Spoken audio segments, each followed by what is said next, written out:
Hi friends, welcome back to NCERT in Telugu. నా పేరు Ashok. So ఈ చాప్టర్ వచ్చేసి క్లాస్ 10 జాగ్రఫీలో చాప్టర్ 3. ఈ చాప్టర్ పేరు వాటర్ రిసోర్సెస్. సో ఈ చాప్టర్ మెయిన్గా దేని మీద ఫోకస్ చేస్తుందంటే, మన భారతదేశంలో అసలు నీటిని ఎలా యూజ్ చేస్తున్నారు, ఎలా వృధా చేస్తున్నారు, అండ్ అలాగే ఆ వాటర్ని కన్జర్వ్ చేయడానికి మెజర్స్ ఏం తీసుకుంటున్నారు అని చెప్పేసి వాళ్ళు ఈ చాప్టర్లో చెప్పడం జరిగింది. సో ఫస్ట్లీ మనందరికీ తెలుసు, మన ఎర్త్ని తీసుకున్నట్లయితే, మన ఎర్త్ని ఒక 4 పార్ట్స్ కనుక చేసుకున్నట్లయితే దాంట్లో 3 పార్ట్స్ కంప్లీట్గా వాటర్తో కవర్ అయిపోయింది. Which means 3/4 of the earth is covered with water అనమాట. సో మరి ఇంకేంటి, ఇంత వాటర్ ఉంది కదా, మనకి ఇంకా వాటర్ స్కార్సిటీ ఎందుకు వస్తుంది, ఇంకా మనం న్యూస్లో ఎందుకు ఈ వాటర్ గురించి ఊరికే చూస్తూ ఉంటాము, అండ్ అలాగే వేరే స్టేట్స్ కూడా ఈ వాటర్ డిస్ప్యూట్స్ జరుగుతూనే ఉంటాయి వేరే స్టేట్స్కి. సో ఇవన్నీ ఎందుకు అని చెప్పేసి మెయిన్గా ఈ చాప్టర్లో మనకి డిస్కస్ చేసుకోవడం జరిగింది. సో మనము ఉదయం లేచిన దగ్గర నుంచి ఈవినింగ్ నైట్ పడుకునే వరకు మనకి వాటర్ని మనం వేరియస్ విధాలుగా యూజ్ చేస్తూ ఉంటాం అన్నమాట. ఎలాగా, మార్నింగ్ లేచేసి కాల్స్ ఆఫ్ నేచర్ అటెండ్ అవ్వడానికి, డ్రింకింగ్కి, కుకింగ్కి, ఫుడ్ తినేటప్పుడు, బట్టలు ఉతకడానికి, అండ్ అలాగే స్నానాలకి, అన్నిటికీ ఎట్సెట్రా మనం వాటర్ అనేది డైలీ యూజ్ చేస్తూ ఉంటాము. సో ఇది మనం ఒక ఇండివిజువల్గా మనం యూజ్ చేసే వాటర్ అనమాట. సో అలాగే ఒక ఫ్యామిలీలో గ్రూప్ ఆఫ్ 4 to 5 పీపుల్ ఉంటే వాళ్ళందరూ కూడా ఇదే విధంగా యూజ్ చేస్తూ ఉంటారు. సో మనది అయిపోయింది. నెక్స్ట్ మనతో పాటు కొన్ని జంతువులు యూజ్ చేస్తూ ఉంటాయి వాటర్. అండ్ అలాగే మన చుట్టుపక్కల చూసుకున్నట్లయితే కొన్ని ఫ్యాక్టరీస్ కానీ ఇవన్నీ ఉంటాయి కదా. సో ఆ ఫ్యాక్టరీస్లో కూడా వాళ్ళకి చాలా వాటర్ అనేది అవసరం పడుతూ ఉంటుంది. అండ్ ఆ ఫ్యాక్టరీస్లో ఉన్న మెషిన్స్ కూడా కూల్ అవ్వడానికి లిటరల్గా చాలా వాటర్ అనేది అవసరం పడుతూ ఉంటుంది అనమాట. ఎందుకంటే మెషిన్స్ బాగా హీట్ ఎక్కిపోయినాయి అనుకోండి ఫ్రెండ్స్, మళ్ళీ అవి వాటికి ఇబ్బంది అయిపోయి ఖరాబ్ అయిపోతుంటాయి కాబట్టి సో వాటికి చాలా వాటర్ అనేది యూజ్ చేయడం జరుగుతుంది అనమాట, కూల్ చేయడానికి మెషిన్స్ని. అండ్ దీంతో పాటుగా మన ఫ్యాక్టరీస్లోనే ఎలక్ట్రిసిటీ కూడా సప్లై చేస్తూ ఉండాలి కదా, ఎందుకంటే వితౌట్ ఎలక్ట్రిసిటీ మెషిన్స్ అని పనిచేయవు కదా. సో దానికోసం ఏం చేస్తారంటే, మన హైడల్ పవర్ ప్లాంట్స్, అంటే మన వాటర్తో ఎలక్ట్రిసిటీని ప్రొడ్యూస్ చేసే ఎలక్ట్రిసిటీ ఏదైతే ఉంటుందో అది ఆ ఫ్యాక్టరీస్కి మనము పంపిస్తూ ఉంటాం అన్నమాట. సో ఆ విధంగా ఫ్యాక్టరీస్ అనేవి రన్ అవుతూ ఉంటాయి. సో వాటర్ యొక్క ఇంపార్టెన్స్ చూడండి ఫ్రెండ్స్ మనకి ఎంత ఉందో. అందుకే మనము పాత రోజుల్లో దగ్గర నుంచి చూసుకున్నట్లయితే హరప్పన్ సివిలైజేషన్ దగ్గర నుంచి చాలా వరకు ప్రజలు నీటి దగ్గర నివసించడానికి ఎక్కువగా ప్రిఫర్ చేస్తూ ఉంటారు అనమాట. ఎందుకంటే వాటర్ యొక్క ఆవశ్యకత ఎక్కువ ఉంది కాబట్టి. ఓకే,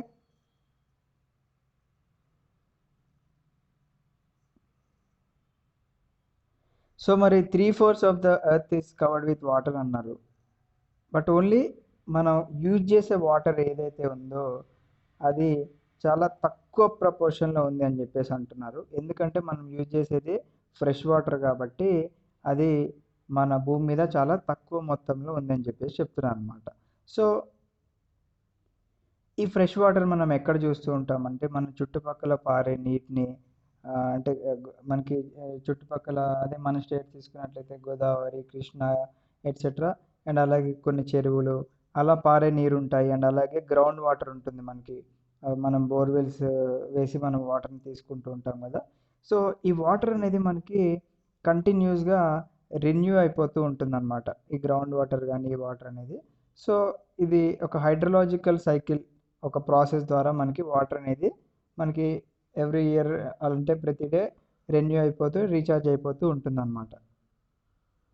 సో మరి వాటర్ అనేది డైలీ రెన్యూ అయిపోతుంది, రీఛార్జ్ అయిపోతుంది అని అంటున్నాం కదా, మరి ఇంకా వాటర్ స్కార్సిటీ ఎందుకు వస్తుంది అని చెప్పేసి మీ అందరికీ క్వశ్చన్ రావచ్చు.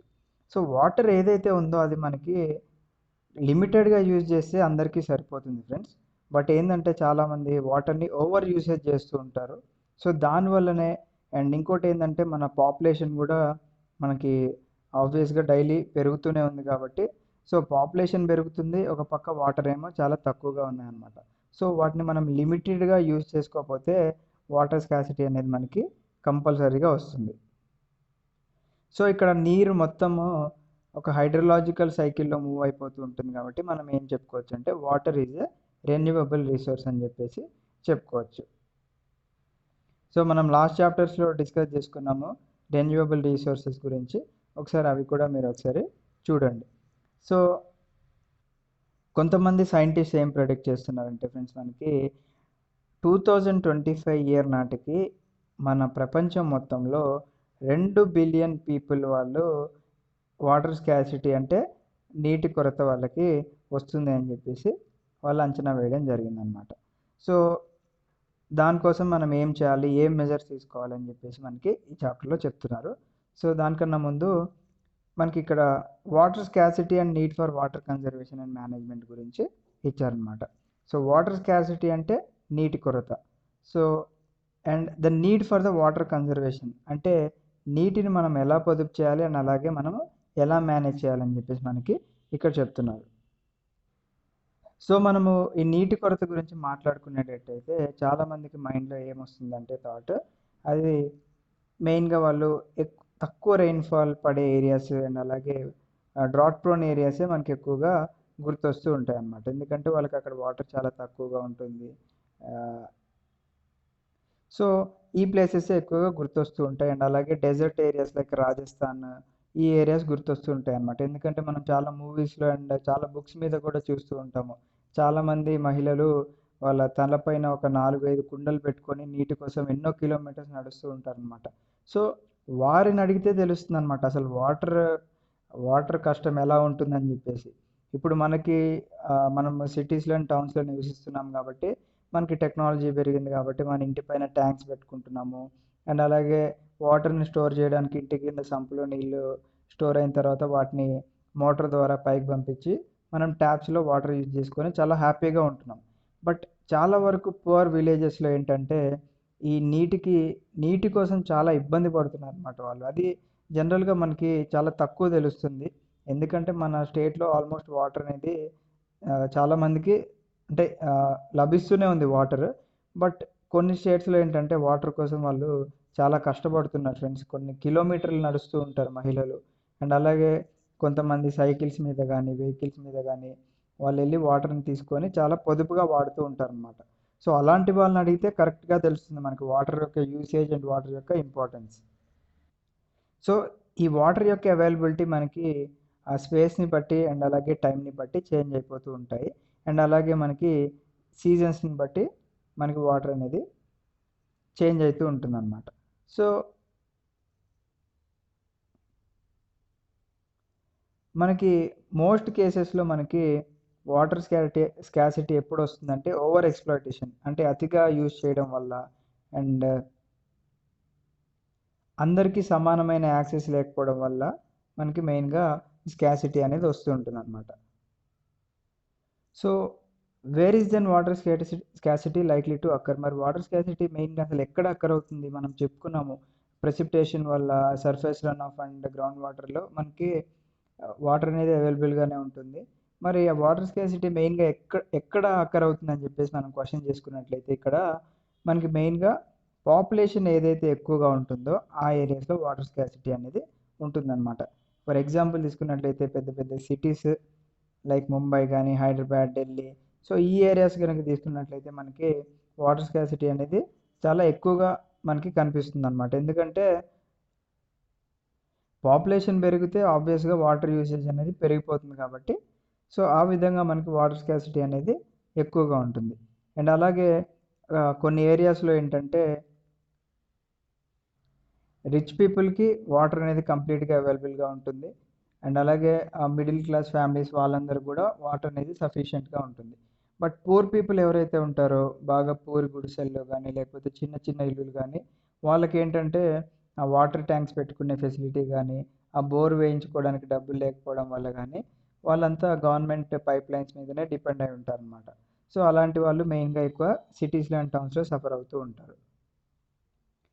ఇంకొకటి ఏంటంటే ఫ్రెండ్స్, ఇప్పుడు నార్మల్గా వాటర్ అనేది మన డొమెస్టిక్ యూస్ కోసమే కాకుండా ఇప్పుడు మనము పంట పొలాలకు కూడా నీరు అనేది చాలా అవసరం అనమాట. సో మనం ఎంత ఎక్కువ వాటర్ మనకి అంటే పంట పొలాలకి యూటిలైజ్ చేస్తామో మనకి ఫుడ్ గ్రెయిన్ ప్రొడక్షన్ కూడా అదే విధంగా ఉంటుందని చెప్పేసి మనకు చెప్తున్నారు ఇక్కడ. సో మనకి ఈ వర్షాకాలం కాకుండా మిగతా 2 సీజన్స్ కొంచెం డ్రై సీజన్స్ కాబట్టి ఆ టైంలో ఏం చేస్తారంటే మనం అతిగా వాటర్ని అనేది వినియోగించుకుంటూ ఉంటామన్నమాట.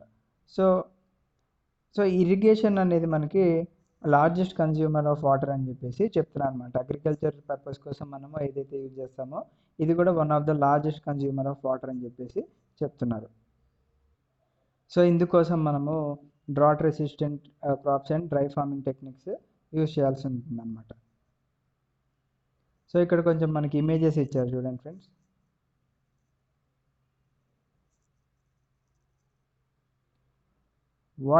Water everywhere, not a drop to drink. So so ఒక ఏరియా ఇచ్చారు మనకి ఇక్కడ. ఒక కోల్కతా ప్రదేశంలో ఒక బాబు వాటర్ బాటిల్స్లో కలెక్ట్ చేస్తూ ఉన్నాడు అనమాట. So over night 180 mm of rainfall record అవడం వల్ల ఆ ఏరియాస్లో ఎక్కువగా వాటర్ అనేది నిలిచిపోవడం జరిగింది. అండ్ అలాగే ట్రాఫిక్ కూడా అంతరించిందని చెప్పేసి చెప్తున్నారు అనమాట. నెక్స్ట్ వచ్చేసి a Kashmiri earthquake survivor carries water in the snow in a devastated village. So ఇక్కడ ఇచ్చారు. అండ్ అలాగే ఇక్కడ చూడండి మహిళలు తాగునీటి కోసం ఎంత తాపత్రయపడుతున్నారో ఒక్కొక్కరు.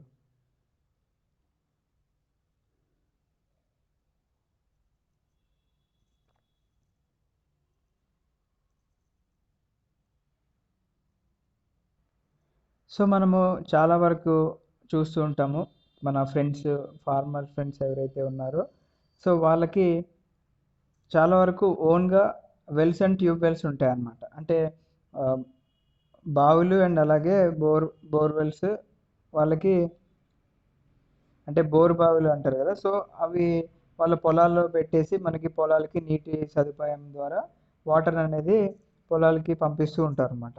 సో మరి బాగానే ఉంది కదా, దీనివల్ల వాళ్ళ ప్రొడక్షన్ రేట్ కూడా మంచిగా ఉంటుంది కదా అని చెప్పేసి మనం అందరం అనుకోవచ్చు. బట్ వీళ్ళు ఏంటంటే అలాగా యూజ్ చేస్తూ ఉంటే ఏదైతే అంటే ఇప్పుడు పొలాలకి నీరు రావాలంటే వీళ్ళు ఏదో ఒక ప్లేస్ నుంచి రావాలి కదా ఫ్రెండ్స్. సో వీళ్ళు wells and tube wells use చేస్తున్నారంటే ఏంటి, అక్కడున్న గ్రౌండ్ వాటర్ని వీళ్ళు మోటార్ సహాయంతో ఆ వాటర్ని వీళ్ళ పొలాల్లోకి డైవర్ట్ చేస్తున్నారు అనమాట. సో మరి వాళ్ళు డైలీ యూజ్ చేస్తూ ఉంటారు కాబట్టి మరి అక్కడున్న గ్రౌండ్ వాటర్ ఏదైతే ఉందో ఆ గ్రౌండ్ వాటర్ లెవెల్ అనేది తగ్గిపోతూ ఉండడం వల్ల మిగతా వాళ్ళకి కూడా ఇబ్బంది అయిపోతుందని చెప్పేసి చెప్తున్నారు అనమాట. సో ఇండియాకి ఇండిపెండెన్స్ వచ్చిన తర్వాత ఇండస్ట్రియలైజేషన్ అండ్ అర్బనైజేషన్ మనకి చాలా చూస్తూ ఉన్నాం అనమాట. సో మనందరికీ తెలుసు మనకి ఎంఎన్సీస్ ఎక్కువగా రావడము అండ్ అలాగే డిఫరెంట్ ప్లేసెస్లో ఇండస్ట్రీస్ అండ్ అలాగే అదర్ చిన్న చిన్న ఫ్యాక్టరీస్ నుంచి పెద్ద పెద్ద ఫ్యాక్టరీస్ వరకు వాళ్ళు స్థాపించడం జరిగిందనమాట ఇండిపెండెన్స్ వచ్చిన తర్వాత.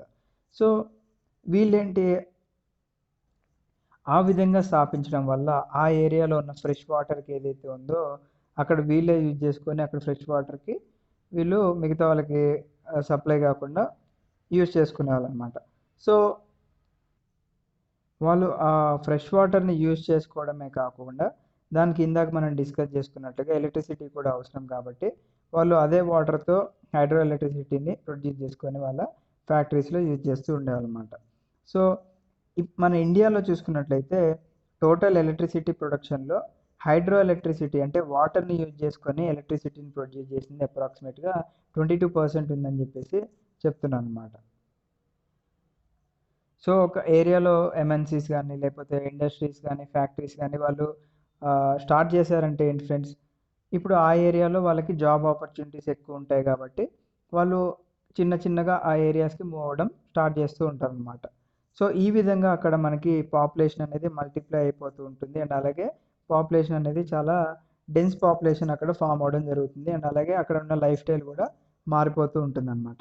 సో దానివల్ల ఏమవుతుంది అంటే అక్కడ వాళ్ళకి వాటర్ అండ్ ఎనర్జీ రిక్వైర్మెంట్స్ కూడా అదే విధంగా అవసరం పడుతూ ఉంటాయి. సో దీనివల్లనే మెయిన్గా ఇబ్బందులకు గురవుతున్నారని చెప్పేసి మనకి క్లియర్గా చెప్తున్నారు ఇక్కడ. అండ్ అలాగే సిటీస్లో మనకి చూసుకున్నట్లయితే మనకి ఓన్గా ప్రతి ఒక్క ఇంట్లో వాళ్ళకి గ్రౌండ్ వాటర్ని యూజ్ చేయడానికి వాళ్ళకి ఓన్ పంప్స్ ఉన్నాయి మోటార్ని యూజ్ చేసుకొని. సో ఆ విధంగా వాళ్ళు నీటిని యూజ్ చేసుకుంటున్నారు. బట్ కొంతమంది వాళ్ళు ఎక్కువగా యూజ్ చేసుకోవడం వల్ల వాళ్ళకి ఆ ఏరియాలో ఉన్న గ్రౌండ్ వాటర్ అనేది డిప్లీట్ అయిపోతూ ఉంది అని చెప్పేసి మనకి ఇక్కడ చెప్తున్నారు. సో ఫ్రెండ్స్, ఇప్పటివరకు మనము ఒక క్వాంటిటేటివ్ ఆస్పెక్ట్లోనే మనం వాటర్ స్కాసిటీ గురించి చూసాము. ఇప్పుడు ఏం చూస్తున్నామంటే మనకి ఇక్కడ ఒక కొత్త ఇష్యూ గురించి మనం డిస్కస్ చేసుకోబోతున్నాం. ఏంటి అంటే, ఇప్పుడు ఒక ఏరియా ఉంది. ఆ ఏరియాలో వాటర్ అనేది సఫిషియెంట్గా అందరికీ అవైలబుల్గా ఉందన్నమాట. బట్ స్టిల్ వాటర్ స్కాసిటీ అనేది ఉంది. ఎందుకు అంటే, due to the bad quality of water. ఇప్పుడు మీ ముందు 2 గ్లాసెస్ ఆఫ్ వాటర్ పెట్టాను ఫ్రెండ్స్. ఒక దాంట్లోనేమో ఫ్రెష్ వాటర్, చాలా క్లీన్గా ఉన్న వాటర్ పెట్టాను. అండ్ ఇంకొక గ్లాస్లో నేను కొంచెం మురికిగా కనిపించే నీళ్ళు పెట్టాను. సో మీరు ఏ వాటర్ ప్రిఫర్ చేసుకుంటారు అంటే, ఆబ్వియస్గా ఫ్రెష్ వాటర్ని ప్రిఫర్ చేసుకుంటారు. సో ఇక్కడ ఏమవుతుందంటే, క్వాలిటీ మ్యాటర్స్ అనమాట. సో ఒక ఏరియా ఉంది, ఆ ఏరియాలో వాటర్ అనేది చాలా సఫిషియెంట్గా ఉంది అందరికీ. బట్ యూస్ చేసుకోవడానికేమో వాళ్ళకి ఇబ్బందిగా ఉందన్నమాట. ఎందుకు మెయిన్గా ఇది అంటే, ఆ ఏరియాలో ఉన్న వాటరు పొల్యూట్ అయిపోతుంది. దేనివల్ల? డొమెస్టిక్ యూజ్ వల్ల, ఇండస్ట్రియల్ వేస్టెస్ వల్ల, chemicals, pesticides and fertilisers etcetera అగ్రికల్చర్లో యూజ్ చేయడం వల్ల, అండ్ అలాగే హ్యూమన్ యూజ్ వల్ల కూడా మనకి ఆ ఏరియాలో ఉన్న వాటర్ అనేది పొల్యూటెడ్ అయిపోతుందని చెప్పేసి చెప్తున్నారు అన్నమాట. సో మనకు తెలుసు, ఇండస్ట్రీస్ నుంచి చాలా వేస్టేజ్ అనేది వస్తూ ఉంటుంది. వాళ్ళు ఏం చేస్తారంటే, ఆ వేస్ట్ని నార్మల్ వాటర్ ఎక్కడైతే ఉందో అక్కడికి తరలిచ్చేస్తూ ఉంటారనమాట. సో అది ఆ వాటర్లో కలిసి వాటర్ని కలుషితం చేస్తూ ఉంటాయి. అండ్ అలాగే మనకి అగ్రికల్చరల్ ఫీల్డ్ తీసుకున్నట్లయితే, వాళ్ళు chemicals, pesticides, fertilizers etcetera use చేయడం వల్ల ఆ కెమికల్స్ అవన్నీ గ్రౌండ్ అబ్జర్వ్ చేసుకొని, ఆ గ్రౌండ్ వాటర్లో ఏదైతే ఉందో దాంట్లో కలిసిపోయి నీరు అనేది కలుషితం అయిపోయి మనకి హ్యూమన్ యూస్కి చాలా హజార్డస్ అంటున్నా. అంటే అది హ్యూమన్ లైఫ్కి చాలా ఎఫెక్ట్ చేస్తుంది అని చెప్పేసి చెప్తున్నారు అనమాట.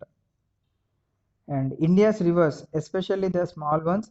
సో ఇండియాలో ఉన్న చిన్న చిన్న రివర్స్ ఏవైతే ఉన్నాయో అవి కూడా టాక్సిక్ స్ట్రీమ్స్, అంటే టాక్సిక్ అంటే కొంచెం పాయిజనస్గా మారిపోతున్నాయి అని చెప్పేసి చెప్తున్నారు. And even the big ones like Ganga and Yamuna are far from being pure. So అవి కూడా, గంగా అండ్ యమునా కూడా మనకి అంత ప్యూర్గా లేవని చెప్పేసి చెప్తున్నారు. సో ఈ పాపులేషన్ గ్రోత్ వల్ల కానీ, అగ్రికల్చరల్ మోడర్నైజ్ చేయడం వల్ల కానీ, అర్బనైజేషన్ అండ్ ఇండస్ట్రియలైజేషన్ వల్ల మనకి ఈ ఇబ్బందులు ఎదురవుతున్నాయని చెప్పేసి చెప్తున్నారు. సో ఇప్పుడు మనందరికీ ఒక రియలైజేషన్ అనేది వచ్చింది ఫ్రెండ్స్. ఎందుకు అంటే, మనము వాటర్ని కరెక్ట్గా మేనేజ్ చేసుకోవాలి. అండ్ మనల్ని వేరియస్ డిసీజెస్ నుంచి, హజార్డస్ డిసీజెస్ నుంచి మనం సేఫ్ గార్డ్ చేసుకోవాలి.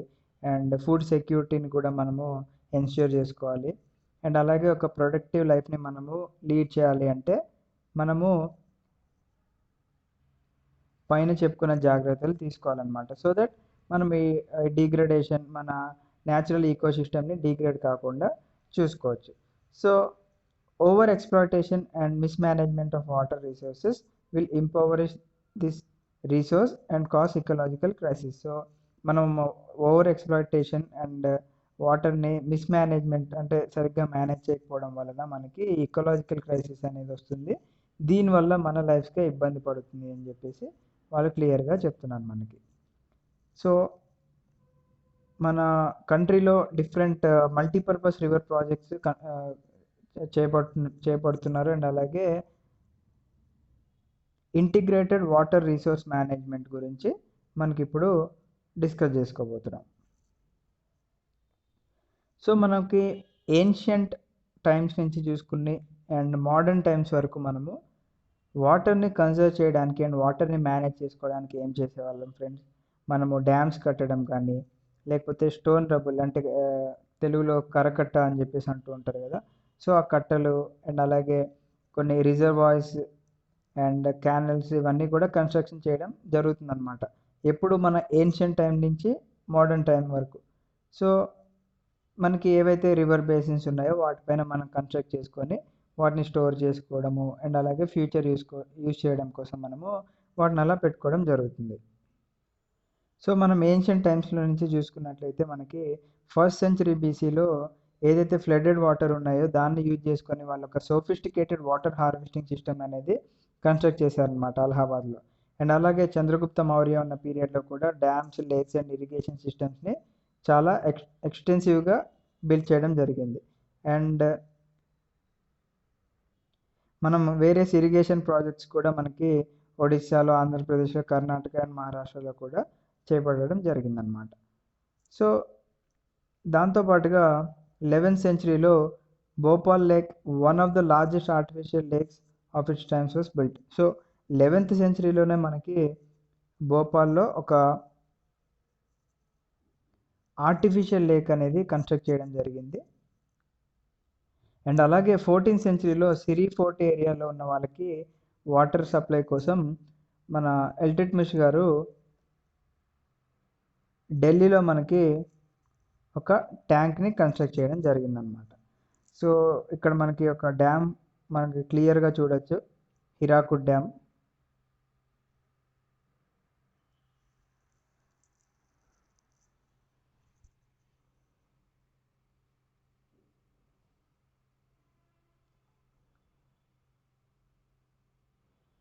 సో అసలు ఈ డ్యామ్స్ వల్ల మనకి యూజ్ ఏంటి, అసలు అవి మనకి ఎలా హెల్ప్ చేస్తాయని చెప్పేసి మనం ఇక్కడ చూసుకున్నట్లయితే,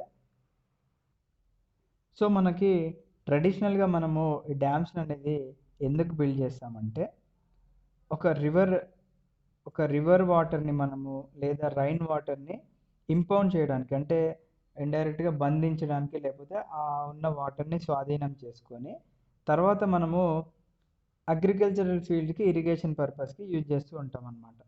సో ఇది పాత రోజుల్లో చూసుకున్నట్లయితే. బట్ ఇప్పుడు చూసుకున్నట్లయితే మోడర్న్ డేస్లో మనము డ్యామ్స్ అనేది ఇరిగేషన్ పర్పస్కే కాకుండా ఎలక్ట్రిసిటీ జనరేషన్కి కూడా యూజ్ చేస్తున్నాం అన్నమాట. సో అందుకే మనం హైడ్రో ఎలక్ట్రిక్ పవర్ అని చెప్పేసి చెప్తూ ఉంటారు కదా, అంటే వాటర్ని యూజ్ చేసి ఎలక్ట్రిసిటీని ప్రొడ్యూస్ చేసుకోవడం. అండ్ అలాగే మనము వేరియస్ డొమెస్టిక్ పర్పసెస్ కానీ, ఇండస్ట్రియల్ యూసేజెస్ కానీ, ఫ్లడ్ కంట్రోల్ అండ్ రీక్రియేషన్కి, అండ్ అలాగే inland navigation, fish breeding etcetera ఒకటనే కాదు, మనం వేరియస్ పర్పసెస్కి మనము ఈ డ్యామ్స్లో వాటర్ని మనం బంధించి వాటిని యూజ్ చేసుకుంటూ ఉంటాం అన్నమాట. So hence dams are now referred as multipurpose projects. So మనం ఇక్కడ ఇన్ని పర్పసెస్కి యూజ్ చేస్తున్నాం కాబట్టి వీటిని ఒక మల్టీపర్పస్ ప్రాజెక్ట్స్ కింద కన్సిడర్ చేసి where many uses of the impound water are integrated with one another. So దీనివల్ల మనకి ఈ వాటర్ని ఇంపౌండ్ చేసుకోవడం వల్ల మనకి ఇన్ని యూజెస్ ఉన్నాయని చెప్పేసి చెప్తున్నారు.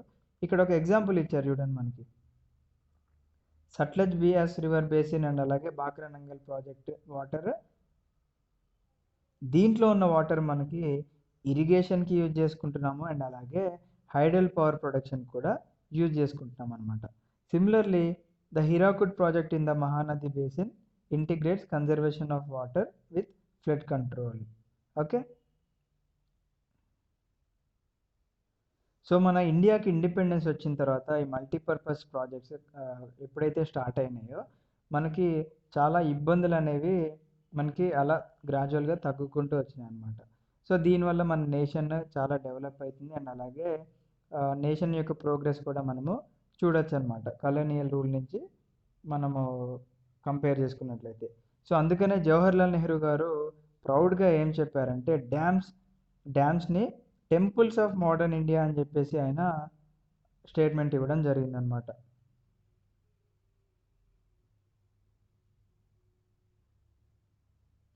ఎందుకు ఆయన అలా అన్నారంటే మనకి అగ్రికల్చర్ అండ్ అలాగే village economy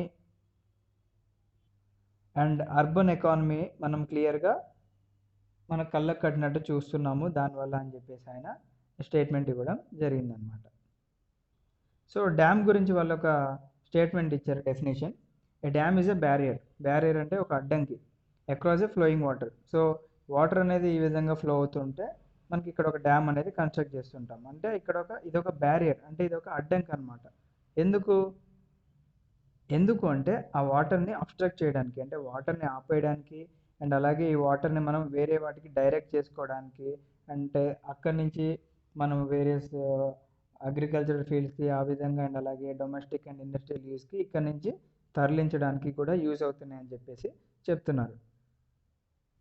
so most of the డ్యామ్స్కి మనకి స్పిల్వే అని చెప్పేసి ఉంటుంది, దాంట్లో నుంచి వాటర్ అనేది ఫ్లో అవుతూ ఉంటుంది. అండ్ అలాగే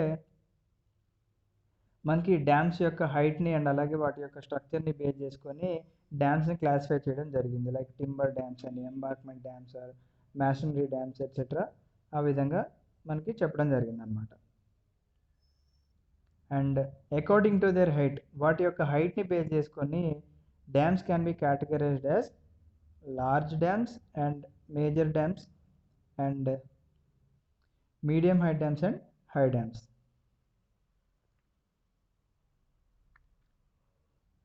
సో మనకి రీసెంట్గా చూసుకున్నట్లయితే మల్టీపర్పస్ ప్రాజెక్ట్స్ అండ్ లార్జ్ డ్యామ్స్కి ఏదైతే ఉందో వాటికి నిరసన వ్యక్తం చేస్తున్నారు వాటి గురించి. అంటే వాటికి అపోజిషన్గా మాట్లాడుతున్నారు. ఎందుకు అంటే మనందరికీ తెలుసు, ఒక రివర్ ఫ్లో అవుతుంది అంటే ఆ రివర్లో సెడిమెంట్స్ అంటే ఏవైతే రాళ్ళు, ఇసుక ఇవన్నీ కూడా ఫ్లో అయిపోతూ ఉంటాయి అన్నమాట ఆ రివర్ ద్వారా. ఎప్పుడైతే మనము ఆ ఫ్లోని ఒక బ్యారియర్ అంటే ఒక అడ్డంకి వేసి మనం డ్యామ్ కన్స్ట్రక్ట్ చేస్తామో ఆ సెడిమెంట్స్ అనేవి కింద అలా సెటిల్ అయిపోతూ ఉంటాయి అన్నమాట. ఓకే, సో అప్పుడేం జరుగుతుంది, మనకి ఇక్కడ ఈ సెడిమెంట్స్ అనేవి ఎక్కువగా ఉండిపోతాయి అండ్ అలాగే వాటర్ ఫ్లో అనేది చాలా తక్కువ ఉండిపోయి కింద రాక్ సిస్టమ్ అనేది చాలా ఎక్కువగా పెరగడం జరుగుతుంది. సో మనకి దీంతో పాటుగా మనకి ఇక్కడ అక్వాటిక్ లైఫ్ ఏదైతే ఉందో దానికి కూడా మనకి చాలా ఇబ్బంది పడుతున్నాయని చెప్పేసి, అంటే నీళ్ళల్లో నివసించే జీవులు ఏవైతే ఉన్నాయో ఫిషెస్ కానీ, టార్టాయిస్ ఎట్సెట్రా, వాటికి కూడా ఇబ్బంది అవుతుందని చెప్పేసి చెప్తున్నారు. సో దీంతో పాటుగా మనం ఆక్వాటిక్ లైఫ్ ఏదైతే ఉందో వాటికి కూడా మనం ఇబ్బంది కలిగిస్తున్నామని చెప్పేసి అంటున్నారు. ఎందుకంటే మనందరికీ తెలుసు ఫ్రెండ్స్, ఇప్పుడు కొన్ని పక్షులు ఉంటాయి, అవి వేరియస్ సీజన్స్ని బట్టి అంటే వాతావరణ పరిస్థితులను బట్టి ఒక ప్లేస్ నుంచి ఇంకొక ప్లేస్కి మైగ్రేట్ అయిపోతూ ఉంటాయి అన్నమాట. సో మనకు కూడా మన ఇండియాలో చూసుకున్నట్లయితే సైబీరియా నుంచి క్రేన్స్ రావడం జరుగుతుంది. సో అలాగే డిఫరెంట్ డిఫరెంట్ యానిమల్స్ కొన్ని వేల కిలోమీటర్లు ట్రావెల్ చేసుకొని అవి వాటి యొక్క నివాసాల కోసం వస్తూ ఉంటాయి అన్నమాట, based on the climatic conditions. So అదేవిధంగా మనము ఒక రివర్లో కొన్ని ఫిషెస్ కానీ అండ్ అలాగే అదర్ ఏదైతే నీటిలో ఉన్న జంతువులు ఉన్నాయో అవి కూడా ఒక ప్లేస్ నుంచి ఇంకొక ప్లేస్కి వెళ్ళడానికి అవి సిద్ధపడుతూ ఉంటాయి అన్నమాట. సో మనం ఎప్పుడైతే ఈ రిజర్వాయర్ ఆర్ ఈ డ్యామ్ ఇవన్నీ కన్స్ట్రక్ట్ చేస్తామో అవి అక్కడే ఆగిపోవాల్సి వస్తూ ఉంటుంది. అండ్ ఇంకొకటి ఏంటంటే ఇక్కడ స్పానింగ్ ప్రాసెస్ అని చెప్పేసి ఇచ్చారనమాట. స్పానింగ్ అంటే ఏంటంటే ఇప్పుడు ఫిషెస్ కానీ అండ్ అదర్ అక్వాటిక్ యానిమల్స్ ఒక లిమిటెడ్ అంటే ఒక పర్టికులర్ పీరియడ్ ఆఫ్ టైంలో అవి ఏం చేస్తాయంటే గుడ్లు పెట్టడం కానీ లేకపోతే పిల్లలు పెట్టడం కానీ సో అవి చేస్తూ ఉంటాయి అన్నమాట ఒక పర్టికులర్ పీరియడ్ ఆఫ్ టైంలో. సో ఇవేంటి ఆ ఒక్క ప్లేస్లో కాకుండా డిఫరెంట్ ప్లేసెస్కి ట్రావెల్ చేసి ఆ విధంగా చేస్తూ ఉంటాయి. సో ఇలా మనం డ్యామ్స్ కన్స్ట్రక్ట్ చేయడం వల్ల అవి అక్కడే ఆగిపోతున్నాయని చెప్పేసి చెప్తున్నారు వాళ్ళు. అండ్ అలాగే మనకి ఈ రిజర్వాయర్స్ వల్ల ఆ చుట్టుపక్కల ఉన్న ప్లేన్స్ ఏవైతే ఉన్నాయో అవి కూడా నీళ్ళు ఎక్కువ అయిపోయి అక్కడున్న వెజిటేషన్ అండ్ సాయిల్ కూడా పాడైపోతుంది అని చెప్పేసి చెప్తున్నారు. సో ఈ విధంగా multipurpose projects and large dams construct చేయడం వల్ల మనకి కొత్త కొత్త ఎన్వైరన్మెంటల్ మూవ్మెంట్స్ కూడా రావడం జరిగింది. Like Narmada Bachao Andolan, Tehri dam Andolan etcetera. So మెయిన్‌గా ఈ ఆందోళన్స్ అంటే ఇవి ఎందుకు వాళ్ళు ఈ విధంగా చేస్తున్నారు జనాలు అంటే, ఒక డ్యామ్ కన్స్ట్రక్ట్ చేయాలంటే మనకి ఆ ఏరియాలో చాలా పెద్ద ఏరియా వాళ్ళు కావాల్సి ఉంటుంది ఆ డ్యామ్ ఆక్యుపై చేసుకోవడానికి. సో వాళ్ళు ఆ విధంగా ఆక్యుపై చేసుకోవాలంటే అక్కడున్న పాపులేషన్ ఏమవ్వాలి మరి? అంటే అక్కడ నివసిస్తున్న జనాలు ఏం కావాలి? సో ఆబ్వియస్‌గా వాళ్ళు ఆ ప్లేస్ నుంచి ఇంకొక ప్లేస్‌కి మైగ్రేట్ అవ్వక తప్పదనమాట. సో వీటి వల్ల ఏమవుతుందంటే ఒక లార్జ్ స్కేల్‌లో లోకల్ కమ్యూనిటీస్ అనేవి డిస్‌ప్లేస్ అవుతున్నారు. అంటే అక్కడి నుంచి వేరే దగ్గరికి మూవ్ అవుతున్నారు.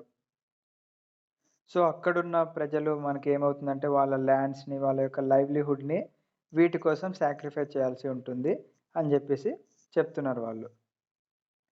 సో దీనివల్ల ఆ లోకల్ పీపుల్‌కి బెనిఫిట్ ఏముండదు ఫ్రెండ్స్. జనరల్‌గా ఇప్పుడు మనం రియాలిటీలో చూసుకున్నట్లయితే ఆ ల్యాండ్‌ని కన్‌స్ట్రక్ట్ చేసిన ఇంజినీర్స్ గానీ, పొలిటీషియన్స్ గానీ వాళ్ళకే కోట్ల కోట్ల డబ్బులు తినేస్తున్నారు ప్రజల సొమ్ముని. ఈ డ్యామ్స్ వీటి పేరు చెప్పుకొని. బట్ దీనివల్ల పేద ప్రజలకు వచ్చేది ఏమీ లేదు అని చెప్పేసి మనకి అందరికీ తెలిసిన విషయమే. అండ్ అలాగే ఇక్కడ మనకి నర్మదా బచావ్ ఆందోళన్ ఆర్ ఇంగ్లీష్‌లో సేవ్ నర్మదా మూవ్‌మెంట్ అనేది ఒక నాన్ గవర్నమెంటల్ ఆర్గనైజేషన్.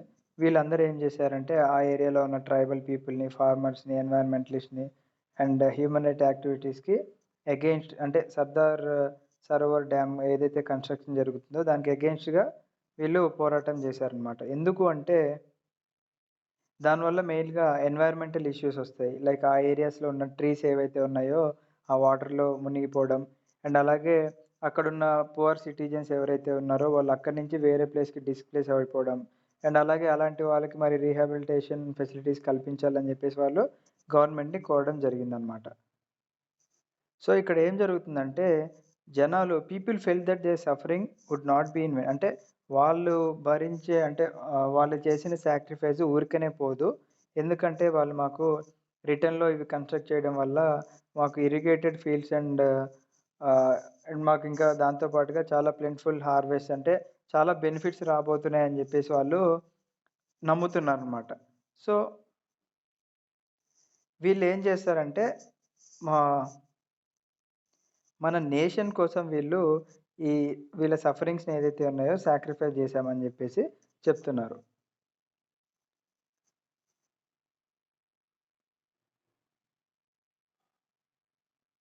సో, ఇక్కడ సర్దార్ సరోవర్ డ్యామ్ గురించి మనకిక్కడ చిన్న స్టాట్స్ ఇవ్వడం జరిగింది. So, this is one of the largest water resource project of India covering 4 స్టేట్స్‌ని కవర్ చేస్తుంది. ఏంటేంటి? Maharashtra, Madhya Pradesh, Gujarat and Rajasthan. And the Sardar Sarovar project would meet the requirement of water in drought-prone and desert areas of Gujarat and Rajasthan. గుజరాత్‌లో 9,490 villages and 173 towns and అలాగే రాజస్థాన్‌లో ఉన్న 124 విలేజెస్‌కి ఇవి help అవుతుంది అని జెప్పేసి చెప్తున్నారు. అండ్ అలాగే ఇరిగేషన్ వల్ల మనకి క్రాపింగ్ ప్యాటర్న్స్ కూడా డిఫరెంట్ రీజియన్స్‌లో చేంజ్ అయినాయి. ఎందుకంటే వాటర్‌ని ఎక్కువగా యూజ్ చేయడం వల్ల, అలాగే కమర్షియల్ క్రాప్స్‌ని ప్రొడ్యూస్ చేయడం వల్ల. సో, దీనివల్ల మనకి ఎకలాజికల్ కాన్సిక్వెన్సెస్ వస్తున్నాయి. అండ్ అలాగే ఆ ఏరియాలో ఉన్న సాయిల్ ఏదైతే ఉందో అది కూడా డ్యామేజ్ అయిపోతుందని జెప్పేసి చెప్తున్నారు. అండ్ అలాగే మనకి ఆ ఏరియాలో ఉన్న యాహ్, పీపుల్ మధ్యలో గ్యాప్ అనేది రావడం జరుగుతుంది. ఎందుకంటే రిచ్ అండ్ పూర్ పీపుల్ లాగా డివైడ్ అవుతున్నారు. ఎందుకంటే ఎక్కువ ల్యాండ్ ఎవరైతే ఉందో ఆ ల్యాండ్ ఓనర్స్ ఆబ్వియస్‌గా రిచ్ ఉంటారు. అండ్ అలాగే ఎవరికైతే ల్యాండ్ ఉండదో వాళ్ళు పూర్ పీపుల్‌గానే మిగిలిపోతూ ఉంటారనమాట. సో, దీనివల్ల మనకేమవుతుంది ఆబ్వియస్‌గా కాన్‌ఫ్లిక్ట్స్ అంటే గొడవలనేది స్టార్ట్ అవుతూ ఉంటాయన్నమాట బిట్వీన్ డిఫరెంట్ పీపుల్. సో, అందరికి ఏమనుకుంటారు ఈ వాటర్ నుంచి లైక్ మాకు బెనిఫిట్ అవ్వాలనుకుంటారు కొంతమంది. అండ్ అలాగే కొంతమంది మాకు బెనిఫిట్ అవ్వాలని జెప్పేసి అలా అనుకుంటూ ఉంటారనమాట. సో, మనం గుజరాత్‌లో తీసుకున్నట్లయితే సబర్మతి బేసిన్ ఫార్మర్స్ వాళ్ళు యాజిటేషన్ చేశారనమాట. ఆల్‌మోస్ట్ వీళ్ళొక రాయట్ అనేది ఫార్మ్ అవ్వడం జరిగింది. ఎందుకంటే వాటర్ సప్లై ఇన్ అర్బన్ ఏరియాస్‌కి ఎక్కువ ప్రయారిటీ ఇవ్వడం వల్ల వాళ్ళు గొడవలు చేయడం జరిగింది. సో, అదే విధంగా మనం రీసెంట్ ట్రెండ్స్‌లో చూసినట్లయితే మనకి ఇంటర్ స్టేట్ వార్స్.